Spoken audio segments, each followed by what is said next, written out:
വചനം ദൈവത്തിൻ വചനം നന്മകൾ ചെയ്യാൻ അറിയൂ വചനം വചനമറിഞ്ഞാൽ ആത്മാവുണരും ഹൃത്തിൽ വചനം വചനം ദൈവത്തിൻ വചനം വചനം വചനം ദൈവത്തിൻ വചനം.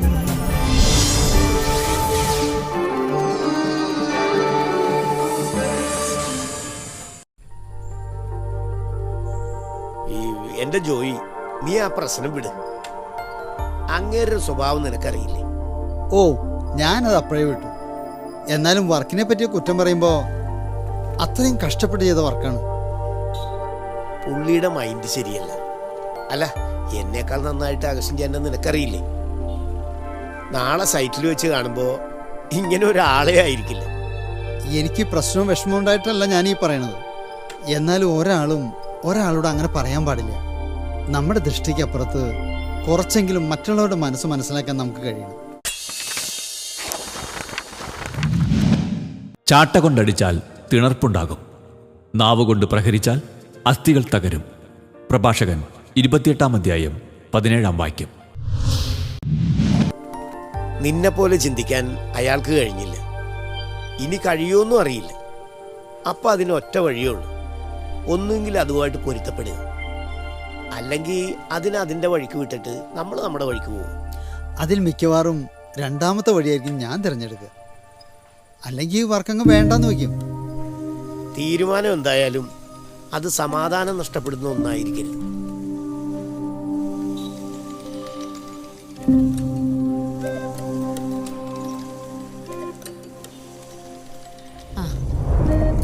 ഗ്രേസേജ് കുർബാനക്ക് വന്നായിരിക്കും അല്ലേ? കുർബാന കഴിഞ്ഞിട്ട് കുറെ നേരമായല്ലേ എടുത്തേ? ഞാനൊന്ന് സെമിത്തേരി വരെ പോയിരുന്നു. അല്ല, നിങ്ങളെന്താ ഇവിടെ?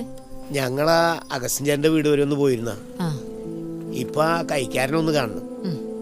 അല്ല, ചേർത്തി ഇന്നലെ വൈകിയാണല്ലോ എത്തിയത്.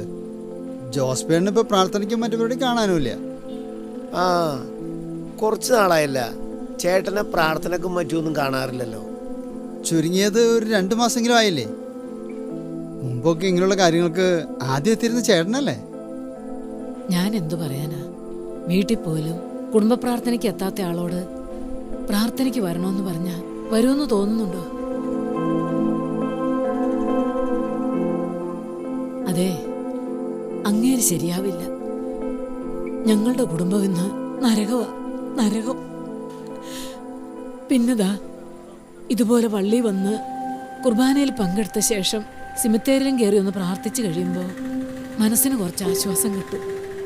ചേച്ചി ഇത് എന്തൊക്കെയാണ് ഈ പറയണത്? ജോസഫേട്ടൻ എന്ത് ചെയ്തു? എന്തിനും ഏതിനും വളരെ ശ്രദ്ധിച്ച് കാര്യപ്രാപ്തിയുടെ കാര്യങ്ങൾ കാണുകയും കൈകാര്യം ചെയ്യുകയും ചെയ്തിരുന്ന ആളാണ് എൻ്റെ നോട്ടത്തിൽ ജോസഫേട്ടൻ. പുറമെ നിന്ന് കാണുന്നവർക്കൊക്കെ അങ്ങനെ ധാരണ. പക്ഷേ ഞാൻ അനുഭവിക്കുന്ന യാഥാർത്ഥ്യം എനിക്കല്ലേ അറിയൂ. ചേച്ചി പറഞ്ഞു വരുന്നത് അങ്ങേര എല്ലാ കുഴപ്പത്തിനും കാരണം. ഇപ്പൊ പുതിയതായിട്ടൊരു ശീലവും തുടങ്ങിയിട്ടുണ്ട്, മദ്യപാനം.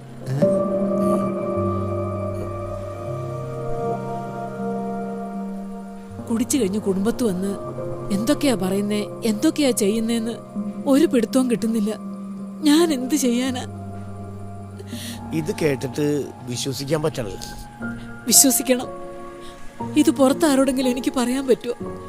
ഇപ്പൊ തന്നെ ഞാനിത് നിങ്ങളോട് പറയുന്നത് എന്റെ വിഷമം കൊണ്ടാ. എന്റെ കുടുംബത്ത് സന്തോഷവും സമാധാനവും ഇല്ലാതായെന്ന് എനിക്ക് ആരോടെങ്കിലും പറയാൻ പറ്റുമോ? ചേച്ചി കരയാതിരിക്കും.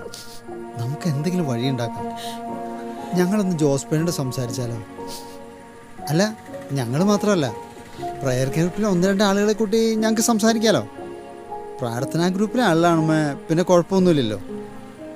അങ്ങനെ അങ്ങേരെ ഉപദേശിച്ച് നേരെയാക്കാൻ പറ്റുമെന്ന് എനിക്ക് തോന്നുന്നില്ല. അതെ, അത് ശരിയാ. ഇത്രയും പ്രശ്നം ഉണ്ടാക്കുന്ന ആള് നമ്മൾ എന്ന് ചോദിക്കുമ്പോ വേറെന്തെങ്കിലും കുഴപ്പമുണ്ടാക്കിയല്ല. എന്ത് പ്രശ്നം? നീ ഒന്നും ഉണ്ടായിരുന്നേ. നമുക്ക് ഏതായാലും സംസാരിക്കുന്നതിന് പ്രശ്നമൊന്നുമില്ലല്ലോ. അല്ല, അതില്ല. പിന്നെ എന്താ? ചേച്ചി ധൈര്യമായിട്ട് ചേട്ടനോട് ഞങ്ങൾ സംസാരിക്കാം. അങ്ങനെ അങ്ങേരെ നന്നാവുമെങ്കിൽ ദൈവം നിങ്ങളെ അനുഗ്രഹിക്കും. ഞാൻ വരട്ടെ ജോയി.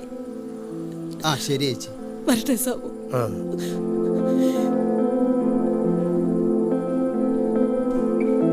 അല്ല, അല്ല ജോയി, ഏ? നിങ്ങളിത് എന്ത് വർത്താനോണ് ഈ പറയണത്? എന്താ? അല്ലെന്ന്, കള്ളു കുടിച്ച് തലക്ക് വെളിവില്ലാതെ വീട്ടിൽ പ്രശ്നം ഉണ്ടാക്കുന്ന ആളെ നമ്മൾ എന്തു പറഞ്ഞ് നന്നാക്കാനാണ്? ഇപ്പോഴാണെങ്കിൽ അയാൾക്ക് നമ്മളോടൊരു പ്രശ്നവും ഇല്ല. ഈ വിഷയത്തിൽ അയാളെ ഉപദേശിച്ച് നന്നാക്കാൻ ചെന്നിട്ട് പുലിവാലി പിടിക്കണോ? അതെന്താണ് നീ അങ്ങനെ പറയണത്? ഇങ്ങനെ ഒരു കുഴപ്പം ഒരു കുടുംബത്തിലുണ്ടെന്ന് അറിഞ്ഞിട്ട്, അതും നമുക്ക് പരിചയമുള്ള പ്രയർ ഗ്രൂപ്പിലൊരു കുടുംബം, നമ്മൾ ഇടപെടാതെ മാറിക്കുന്നത് ശരിയാണോ? പിന്നെ എന്നും പള്ളിയിൽ വരുന്നതുകൊണ്ടും ആഴ്ചയിൽ പ്രാർത്ഥനയ്ക്ക് പങ്കെടുക്കുന്നതുകൊണ്ടും വല്ല കാര്യമുണ്ടോ? കർത്താവിനെ ഭയപ്പെടുകയും അവിടുത്തെ വഴികളിൽ നടക്കുകയും ചെയ്യുന്നവൻ ഭാഗ്യവാൻ. നിന്റെ അധ്വാന ഫലം നീ അനുഭവിക്കും. നീ സന്തുഷ്ടനായിരിക്കും, നിനക്ക് നന്മ വരും. സങ്കീർത്തനങ്ങൾ 128 അധ്യായം 1-2 വാക്യങ്ങൾ. അല്ല ജോയി, അതുകൊണ്ട് വല്ല പ്രശ്നം ഉണ്ടാവും വിചാരിച്ച? ഒരു പ്രശ്നം ഉണ്ടാവില്ല. ഉടനെ തന്നെ നമുക്ക് ആ ജോസ്പേനെ കണ്ട് സംസാരിച്ചേ. നീ പോവാ.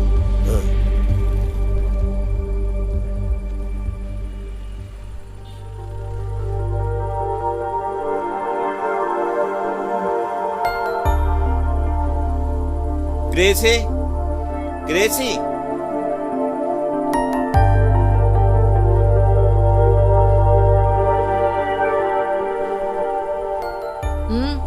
എന്താ? പണം പറഞ്ഞതുപോലെ ശരിയായില്ല. 2-3 ദിവസം കഴിഞ്ഞിട്ട് നമുക്ക് എങ്ങനെയും കൊടുക്കാം. ഓ, നിങ്ങൾക്ക് നാണമുണ്ടോ മനുഷ്യ ഇങ്ങനെ വന്നൊന്ന് പറയാൻ? ഒന്നിനും കൊള്ളില്ലാത്തൊരു മനുഷ്യൻ. ഗ്രേസി, നീ എന്ത് നീ? ഞാൻ പിന്നെ നാളെ ലോൺ അടയ്ക്കാൻ എന്ത് ചെയ്യും? ഞാനിത് അന്നേ പറഞ്ഞതല്ലേ, നമുക്കിപ്പോ ഈ ലോൺ വേണ്ടാന്ന്. അന്നത് കേട്ടില്ല. ആഹാ, അത് കൊള്ളാം. കാര്യം നടത്താൻ കാശ് വേണം. കയ്യിലാണെങ്കിൽ 10ന്റെ കാശില്ല. എന്നിട്ടിപ്പോ കുറ്റം മുഴുവൻ എനിക്കായി അല്ലേ? ഗ്രേസി, നീ ഒച്ച വെക്കല്ലേ. കുറച്ച് വൈകിയാലും പലിശ കൊടുത്താ പോരെ? നിങ്ങൾക്ക് ബുദ്ധി എന്ന് പറയുന്ന ഉണ്ടോ മനുഷ്യനെ? അങ്ങനെ എപ്പോഴും പലിശ കൊടുത്താലേ നാളെ വേറൊരു ലോൺ എടുക്കാൻ ചെന്നാ കിട്ടുവോ? ഞാനാണേ ഈ ബാധ എങ്ങനെയെങ്കിലും ഒഴിവാക്കാൻ വേണ്ടി കാത്തിരിക്കുക. അപ്പൊ നീ ഇത് തുടരാൻ പോവേണം. എന്താ? എന്തിയേ? അല്ലാതെ നിങ്ങൾ സമ്പാദിച്ചു വെച്ചിട്ടുണ്ടോ? സമ്പാദ്യമുണ്ടോ? എപ്പോഴും നിനക്ക് ഈ ഒരു കാര്യം മാത്രമേ ചോദിക്കാനുള്ളൂ, ഈ കാശി. നാളെ ഞാൻ എങ്ങനെയെങ്കിലും അടച്ചോളാം. അയ്യോ, ഞാനതങ്ങോട്ട് വിശ്വസിച്ചു. ഇന്ന് ശരിയാക്കാൻ പറ്റാത്തയാളാ നാളെ ശരിയാക്കുന്നേ. നാളെ നിങ്ങൾ എവിടുന്ന് എടുത്തിട്ട് ശരിയാക്കാനാ? ഒച്ച വെക്കില്ലേ, ആളുകൾ കേൾക്കും. കേക്കട്ടെ, ആളുകൾ അറിയട്ടെ. ഒന്നിനും കൊള്ളാത്ത മണക്കൂസനാണ് എന്റെ ഭർത്താവെന്ന്. ശരിയാക്കാമെന്ന് ഞാൻ പറഞ്ഞില്ലേ. നീ കഴിക്കാൻ എന്തെങ്കിലും എടുത്തു പോയി. പച്ച വെള്ളം ഞാൻ ഈ കുടുംബത്തിൽ നിന്ന് തരില്ല. ഭക്ഷണം കഴിക്കാൻ വന്നിരിക്കുന്നു, നാണമില്ലാത്ത മനുഷ്യൻ.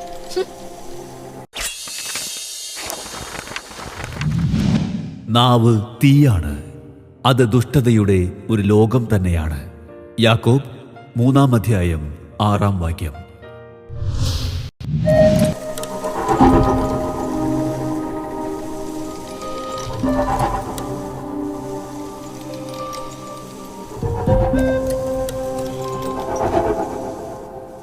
ആ ജോസഫേട്ടനെ കണ്ട ഇങ്ങനെയൊക്കെ പ്രശ്നങ്ങൾ ഉണ്ടാക്കുന്ന ആളാണെന്ന് പറയൂ?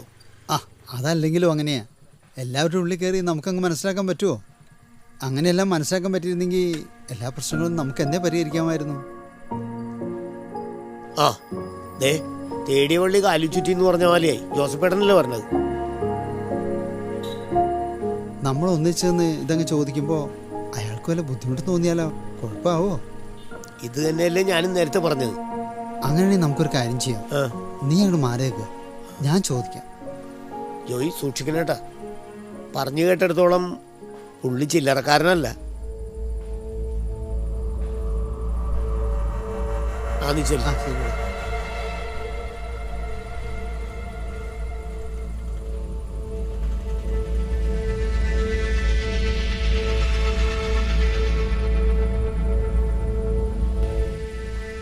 ജോസ്പേട്ടാ. ആ, ജോയിയോ, എന്തൊക്കെയുണ്ട് വിശേഷങ്ങൾ? നല്ല വിശേഷം. ഇന്നെന്താ പതിവില്ലാതെ ഒരു കുശലാന്വേഷണം? പതിവില്ലാത്ത പലതും ആണല്ലോ ഏട്ടാ നടക്കണത്. അപ്പൊ പിന്നെ ഒരു കുശലാന്വേഷണം നടന്നാൽ എന്താ തെറ്റ്? എനിക്ക് മനസ്സിലായില്ല. ദേ വളച്ചു കേട്ടില്ലാതെ ഞാൻ കാര്യങ്ങൾ മുഴുവൻ പറയാം. ഇത് കേൾക്കുമ്പോൾ ചേട്ടൻ വിചാരിക്കായിരിക്കും എനിക്കെന്താ അതിൽ കാര്യമെന്ന്. നിനക്ക് വല്ല കുഴപ്പമുണ്ടോ? അതെന്താ ഏട്ടാ? അല്ല, മനുഷ്യന് വഴിയിൽ പിടിച്ചു നിർത്തി ഇങ്ങനെ പിച്ചുമ്പിയൊക്കെ പറയുന്നത്. അല്ല ഏട്ടാ, ഇത്തരം കാര്യങ്ങൾ പറയുമ്പോൾ അല്പം മുഖവര ആവശ്യമാണല്ലോ. എത്തരം കാര്യങ്ങൾ? അല്ല ചേട്ടൻ ചൂടാവല്ലേ, ഞാൻ പറയാം. ഞങ്ങളെല്ലാം അറിഞ്ഞതിന് ശേഷമാണ് ചേട്ടനോട് ചോദിക്കണത്. ഞങ്ങളോ? ആ, ഞങ്ങളെന്ന് പറഞ്ഞാൽ ഞാനും ദേ ഇവനും പ്രാർത്ഥനാ ഗ്രൂപ്പിലെ മറ്റുള്ളവരും. എന്ത് പ്രശ്നം നിങ്ങൾക്ക് അറിയേണ്ടത്? ദേ ജോസഫേട്ട, വഴക്കിനൊന്നും ഞങ്ങളില്ല. നിങ്ങളുടെ വീട്ടിലെ പ്രശ്നം സമാധാനപരമായി പറഞ്ഞു തീർക്കാനാണ് ഞങ്ങൾ ശ്രമിക്കുന്നത്. എൻ്റെ കുടുംബത്തിൽ അങ്ങനെ വലിയ പ്രശ്നമുണ്ടെന്ന് എനിക്ക് തോന്നുന്നില്ല. അവിടെയാണ് കുഴപ്പം. ചേട്ടന് വലിയ കുഴപ്പമായിട്ട് തോന്നുന്നില്ല. പക്ഷേ ചേട്ടൻ്റെ ഭാര്യ ഗ്രേസ് ചേച്ചിക്കും ചേട്ടൻ്റെ കുട്ടികൾക്കും ചേട്ടൻ വീട്ടിലുണ്ടാക്കുന്ന പ്രശ്നങ്ങൾ വളരെ വലുത് തന്നെയാണ്. അതെ, മദ്യപിച്ച് ചെന്ന് വീട്ടിൽ കുഴപ്പമുണ്ടാക്കുന്നത് വലിയൊരു പ്രശ്നമല്ലേ? മദ്യപാനത്തിൻ്റെ ദൂഷ്യവശങ്ങളെക്കുറിച്ച് മനസ്സിലാക്കി കഴിഞ്ഞാൽ ചേട്ടന് തിരിച്ചു വരാൻ ഇനിയും വൈകിട്ടില്ല. എടാ ജോയി, നീ നിർത്തിയേ. നീ ഇതെന്തറിഞ്ഞിട്ടാണ് ഈ പറയുന്നത്? ഞാൻ അങ്ങനെ വലിയൊരു മദ്യപാനിയോ മദ്യപിച്ച് കുഴപ്പമുണ്ടാക്കുന്ന ഒരാളോ അല്ല.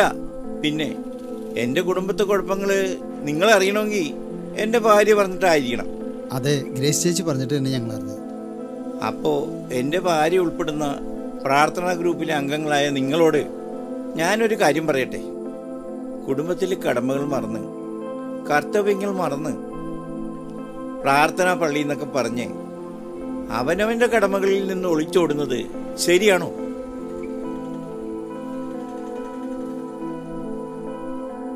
അല്ല, അങ്ങനെ അനുസരണയില്ലാതെ വരുമ്പോൾ ഭർത്താവായ ഞാൻ എൻ്റെ ഭാര്യയെ ഉപദേശിക്കുന്നത് തെറ്റാണോ? അത് അല്ല, ഈ നില്ലേ, ഞാൻ പറയട്ടെ. അല്ലറ ചില്ലറ പ്രശ്നങ്ങൾ എല്ലാ വീട്ടിലും ഉള്ളതുപോലെ എൻ്റെ വീട്ടിലുമുണ്ട്. ഇല്ലെന്ന് ഞാൻ പറയുന്നില്ല. അങ്ങനെ കുഞ്ഞു കുഞ്ഞു പ്രശ്നങ്ങൾ പരിഹരിക്കാതെ വന്നപ്പോൾ ഞാൻ വഴക്ക് പറഞ്ഞിട്ടുണ്ട്. അല്പസ്വല്പം മദ്യപിച്ചിട്ടുമുണ്ട്. ചില സാഹചര്യങ്ങളിൽ വഴക്കമുണ്ടായിട്ടുണ്ട്. അല്ല, കുട്ടികൾ നോക്കിയൊക്കെ ചേച്ചീനെ വഴക്ക് പറയുകയും മുടിക്ക് കുത്തിപ്പിടിക്കുകയും ചെയ്തിട്ടില്ലേ? ഉണ്ട് ജോയി. എത്ര പ്രാവശ്യം ക്ഷമിക്കണം? 70 പ്രാവശ്യം ക്ഷമിക്കണമെന്നല്ലേ പറഞ്ഞിട്ടുള്ളത്? ഞാൻ അതിലും കൂടുതൽ ക്ഷമിച്ചിട്ടുണ്ട്, ക്ഷമിക്കുന്നുമുണ്ട്. എൻ്റെ ഭാര്യ പറയുന്നത് കേട്ട് എന്നെ ഉപദേശിക്കാമെന്ന നിങ്ങൾക്ക് എൻ്റെ ഭാര്യയുടെ യഥാർത്ഥ സ്വഭാവം അറിയില്ലല്ലോ. എൻ്റെ കുടുംബത്തോട് തോന്നിയ സ്നേഹത്തിന് നന്ദിയുണ്ട്. ജോലി കുറഞ്ഞാൽ വരുമാനം കുറയും. വരുമാനം കുറയുമ്പോൾ കുടുംബത്തിൽ ഒരുപാട് ബുദ്ധിമുട്ടുകൾ വരും. ജീവിത സാഹചര്യങ്ങളിൽ മാറ്റം വരും. മാനസികമായി നമ്മൾ തളരും. ആ തളർച്ചയിൽ നമ്മളോടൊപ്പം നിൽക്കാൻ ആരാ ഉണ്ടാകേണ്ടത്?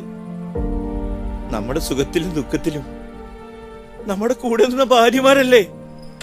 സമ്പത്തുണ്ടാവുമ്പോൾ കൂടെ സന്തോഷത്തോടെ നിന്ന ഭാര്യ നമ്മുടെ തകർച്ചയിലും നമ്മുടെ കൂടെ നിൽക്കണ്ടേ? എന്റെ കുടുംബത്തിന്റെ അവസ്ഥ അറിഞ്ഞ് എന്നെ ഉപദേശിക്കാൻ നല്ല മനസ്സ് കാണിച്ച നിങ്ങളോട് എന്നും നന്ദി ഉണ്ടായിരിക്കും. നിങ്ങൾ പ്രാർത്ഥിക്കുമ്പോൾ എന്റെ കുടുംബത്തിന് വേണ്ടി പ്രാർത്ഥിക്കണം.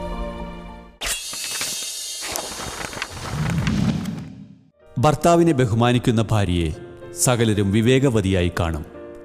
അവനെ അഹമ്മതി പൂണ്ട് അവഹേളിക്കുന്നവൾ അധർമ്മിണിയായി എണ്ണപ്പെടും. ഉത്തമയായ സ്ത്രീയുടെ ഭർത്താവ് സന്തുഷ്ടനാണ്, അവൻ്റെ ആയുസ് ഇരട്ടിക്കും. പ്രഭാഷകൻ 26 അധ്യായം 26 വാക്യം.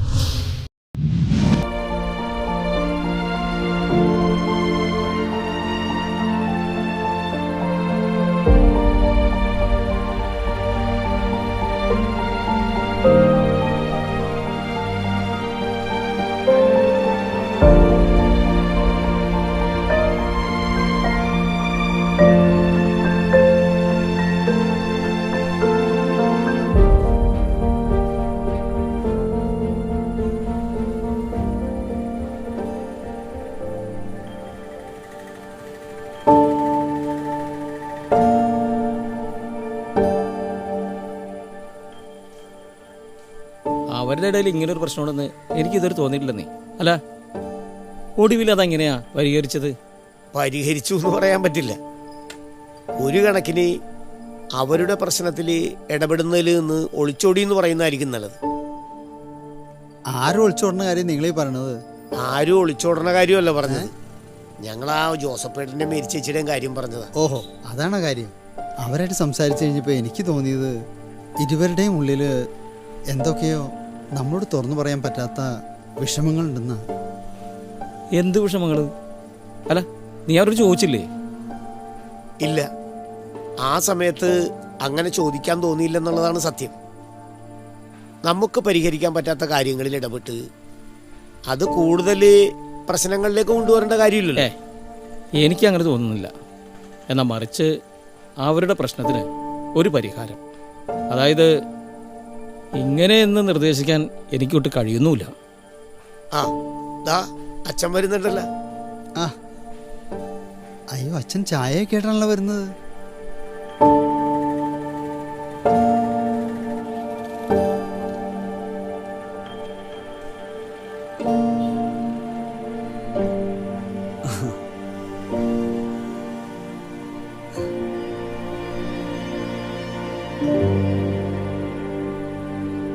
അല്ല, അച്ഛനെ തന്നെ ഇതൊക്കെ ഇങ്ങോട്ട് കൊണ്ടുവന്നത്? ഞങ്ങൾ അങ്ങോട്ട് വരായിരുന്നല്ലോ. നിങ്ങളുടെ പണി കഴിഞ്ഞായിരുന്നോ? എങ്കിൽ പിന്നെ ഡൈനിങ് ഹാളിലേക്ക് വരായിരുന്നല്ലോ. എന്തിനാച്ചോ, ഇതൊക്കെ ഇവിടെ മതിയല്ലോ.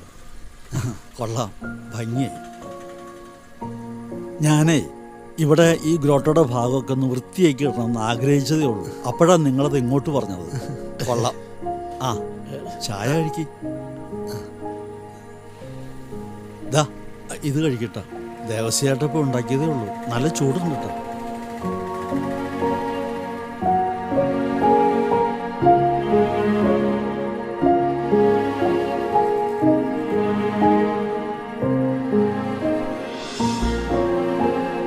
വേണ്ട വേണ്ട, എനിക്ക് വേണ്ട. ഞാൻ ഇപ്പോൾ കഴിച്ചതേ ഉള്ളൂ. നിങ്ങൾ ഇങ്ങോട്ട് പോന്നപ്പോഴായിരുന്നു എൻ്റെ ജ്യേഷ്ഠനും ഫാമിലിയും വന്നതേ. അവരിപ്പോൾ പോയതേ ഉള്ളൂ. ഞാൻ അവരോടൊപ്പം കഴിച്ചു.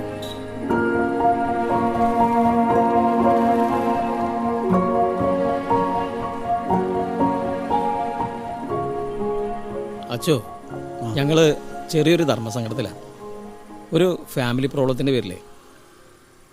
അതിനൊരു പോകാൻ വഴി അച്ഛൻ പറഞ്ഞായിരുന്നു. എന്തു പറ്റി? യാദൃശ്ചികമായിട്ട് ഞങ്ങളൊരു ഫാമിലി പ്രോബ്ലത്തിൽ ഇടപെടേണ്ടതായിട്ട് വന്നു. അവരുടെ പ്രശ്നങ്ങൾ ഹസ്ബൻഡും വൈഫും ഞങ്ങളോട് 2 സമയത്തായിട്ട് പറഞ്ഞു. എന്നോടും സാബുവിനോടോ പറഞ്ഞത്. പക്ഷേ ഞങ്ങൾക്കിതിന് പരിഹാരം പറഞ്ഞു കൊടുക്കാൻ കഴിഞ്ഞില്ല. അത് ഞാനിപ്പോൾ ദേ തോമസിനോടും പറഞ്ഞു. കേട്ട് കഴിഞ്ഞപ്പോൾ ഇവരുടെ അവസ്ഥ തന്നെ എനിക്കും. അതിന് അച്ഛനൊരു പരിഹാരം പറഞ്ഞായിരുന്നു. സന്തോഷമുള്ള അർത്ഥവത്തായ ഒരു ജീവിതം ഉണ്ടാകാനാണ് എല്ലാവരും ആഗ്രഹിക്കുന്നത്. പക്ഷേ ഇന്ന് അതാണോ സ്ഥിതി? കേട്ടിട്ടില്ലേ, കൂടുമ്പോൾ ഇമ്പമുള്ളതാകണം കുടുംബമെന്ന്? എന്നാൽ ഇന്ന് പല കുടുംബങ്ങളിലും ഇമ്പമല്ല, മറിച്ച് ഭാര്യാഭർത്താക്കന്മാരുടെ അഹങ്കാരത്തിൻ്റെയും തന്നിഷ്ടങ്ങളുടെയും പേരിൽ നടക്കുന്ന പൊട്ടിത്തെറികളുടെ ഇടങ്ങളാണ്. ഫലമോ അവരുടെ കുഞ്ഞുങ്ങളുടെ ശ്രദ്ധിക്കപ്പെടാതെ പോകുന്ന ബാല്യങ്ങൾ ചെന്ന് അവസാനിക്കുന്നത് മദ്യത്തിനും മയക്കുമരുന്നിനുമെല്ലാം അടിയറവ് പറയുന്നിടത്താണ്. ജീവിതമെന്ന് പറയുന്നത് ഒരു കളിതമാശയല്ല, മറിച്ച് ഉന്നതമായ ലക്ഷ്യത്തിലേക്കുള്ള ഒരു സാഹസിക യാത്രയാണ്. കുടുംബങ്ങൾ സ്നേഹത്തിൻ്റെയും പങ്കുവയ്ക്കലിൻ്റെയും വിട്ടുകൊടുക്കലിൻ്റെയും ഇടങ്ങളായി മാറണമെങ്കിൽ അന്യോന്യം മനസ്സിലാക്കുന്ന നല്ല കേൾവിക്കാരായി മാറണം. ഇന്ന് ആർക്കും ആരെയും കേൾക്കാൻ സമയമില്ലല്ലോ. നമ്മൾക്കെല്ലാവർക്കും തെറ്റുകൾ പറ്റാറുണ്ട്. ഒന്നുകിൽ നമ്മൾ കാരണം മറ്റുള്ളവർ വിഷമിക്കും, അല്ലെങ്കിൽ അവർ നമ്മളെ വിഷമിപ്പിക്കും. മറ്റുള്ളവർ നമ്മളോട് ക്ഷമിക്കാൻ നമ്മൾ ആഗ്രഹിക്കാറുണ്ട്. അതുപോലെ നമ്മൾ മറ്റുള്ളവരോട് ക്ഷമിക്കണം. നമ്മളെ വേദനിപ്പിച്ച ഒരാളോട് നമ്മൾ ക്ഷമിച്ചു കഴിഞ്ഞാൽ അതിൻ്റെ പേരിലുള്ള ദേഷ്യം പിന്നെ നമ്മൾ വെച്ചുകൊണ്ടിരിക്കരുത്. നമ്മളോട് ചെയ്ത തെറ്റിനെക്കുറിച്ച് വീണ്ടും വീണ്ടും പറഞ്ഞ് ആ വ്യക്തിയെ കുത്തി നോവിക്കുകയും ചെയ്യരുത്.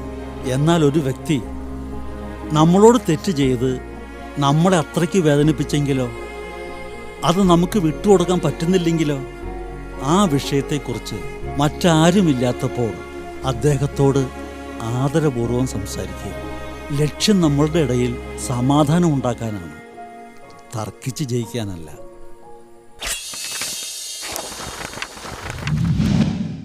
ഉചിതമായ വാക്ക് വെള്ളിത്തകിടിൽ പതിച്ചുവച്ച സ്വർണ്ണ നിർമ്മിതമായ ആപ്പിൾ പഴം പോലെയാണ്.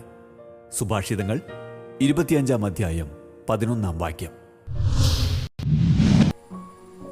നിങ്ങൾ ഈ പറയുന്ന ദമ്പതികളുടെ പ്രശ്നത്തിൽ ഇടപെടുകയും അവരെ ആശ്വസിപ്പിക്കാനും പരിഹാരം നിർദ്ദേശിക്കാനും കഴിയുന്നില്ലെങ്കിൽ അവരൊരു ധ്യാനം കൂടട്ടെ. ശരിയാണ്. ധ്യാനവും കൗൺസിലിങ്ങും എല്ലാം കഴിയുമ്പോൾ ഇപ്പോഴത്തെ അവസ്ഥയേക്കാൾ അവർ മെച്ചപ്പെടും. ഈ സംഗതി ശരിയാ, പക്ഷേ ഇവരെ അങ്ങനെ ധ്യാനത്തിന് വിടും? അല്ല, അങ്ങനെ നമ്മൾ പറഞ്ഞ അവര് ധ്യാനത്തിന് പോകാൻ തയ്യാറാകൂ? അല്ല, നമ്മൾ പറഞ്ഞാൽ പോയില്ലെങ്കിൽ വേണ്ട, നമ്മൾ പറയണ്ട, അച്ഛൻ പറയട്ടെ. അത് ശരിയാ. ആരെ ഈ ദമ്പതികൾ? അത് ആ ജോസഫേട്ടനും മേരി ചേച്ചിയാ. മനസ്സിലായി. എന്താണ് അച്ഛോ? മനുഷ്യന്റെ കാൽവയ്പ്പുകളെ കർത്താവാണ് നിയന്ത്രിക്കുന്നത്. ഈ വചനഭാഗം ഞാൻ ഓർത്തുപോയതാ. അവരെ ഓർത്ത് ഇനി നിങ്ങൾ ടെൻഷൻ അടിക്കണ്ട. നിങ്ങളിങ്ങനെ ദമ്പതികളുടെ കാര്യം പറഞ്ഞപ്പോൾ എൻ്റെ ഓർമ്മയിൽ വന്നതും ഇവരായിരുന്നു. കഴിഞ്ഞ ദിവസങ്ങളിൽ ഇവരിരുവരും എന്നെ കാണാൻ വന്നിരുന്നു. അവരുടെ പ്രശ്നങ്ങൾ ഞാൻ കേട്ടു. അല്പമെങ്കിലും അവരുടെ കാര്യത്തിൽ എനിക്ക് പ്രതീക്ഷ തോന്നിയത് അവരുടെ ഒരുമിച്ചുള്ള വരവാണ്. ആ സമയം എനിക്ക് അവരോട് അന്നേരം ദൈവം പറയാൻ തോന്നിപ്പിച്ചത് ഒരു ധ്യാനത്തിൽ പങ്കെടുക്കൂ എന്ന് പറയാനാണ്. ഞാൻ പറഞ്ഞതും ഇരുവരും മറുത്തൊന്നും പറയാതെ സമ്മതിച്ചു. ഒരു ദിവസം മുമ്പ് അവരിരുവരും ധ്യാനത്തിൽ പങ്കെടുക്കാൻ പോയി. ഇത് വലിയൊരു അതിശയമായിരിക്കുന്നല്ലോ അച്ഛാ. അവരെ ദൈവം അനുഗ്രഹിക്കും, തീർച്ച. അവരുടെ നന്മയ്ക്കായി ദൈവ ഇഷ്ടപ്രകാരം ഇങ്ങനൊരു തീരുമാനം എടുക്കാൻ തോന്നിപ്പിച്ച അച്ഛനെയും ദൈവം അനുഗ്രഹിക്കട്ടെ.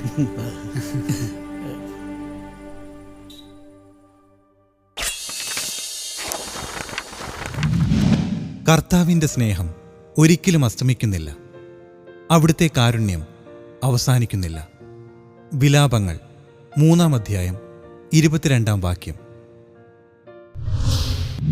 നിങ്ങളുടെ വിലയേറിയ അഭിപ്രായങ്ങളും നിർദ്ദേശങ്ങളും ഞങ്ങളെ അറിയിക്കുക.